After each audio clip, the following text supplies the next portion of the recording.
ಕರ್ನಾಟಕ ರಾಜ್ಯದ ಹವಾಮಾನ ಮುನ್ಸೂಚನೆ.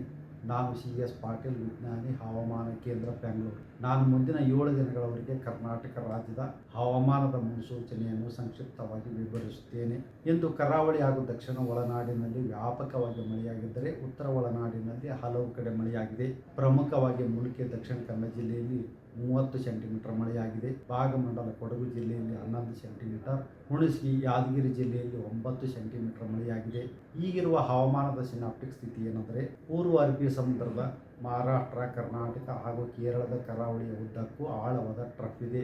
ಇದರ ಹಿನ್ನೆಲೆಯಲ್ಲಿ ಕರಾವಳಿ ಹಾಗೂ ದಕ್ಷಿಣ ಒಳನಾಡಿನ ಜಿಲ್ಲೆಗಳಲ್ಲಿ ಜುಲೈ 17ರಿಂದ ಜುಲೈ 23ರವರೆಗೆ ವ್ಯಾಪಕವಾಗಿ ಮಳೆಯಾಗುವ ಹೆಚ್ಚಿನ ಸಾಧ್ಯತೆ ಇದೆ.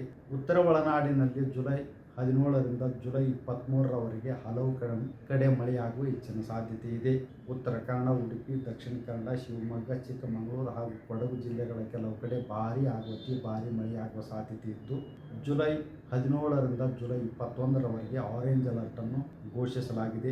ಬೆಳಗಾವಿ, ಧಾರವಾಡ, ಹಾವೇರಿ, ಹಾಸನ, ಮೈಸೂರು ಹಾಗೂ ಚಾಮರಾಜನಗರ ಜಿಲ್ಲೆಗಳ ಕೆಲವು ಕಡೆ ಭಾರೀ ಮಳೆಯಾಗುವ ಸಾಧ್ಯತೆ ಇದ್ದು, ಜುಲೈ 17ರಿಂದ ಜುಲೈ 21ರವರೆಗೆ ಯೆಲ್ಲೋ ಅಲರ್ಟ್ ಅನ್ನು ಕೊಡಲಾಗಿದೆ.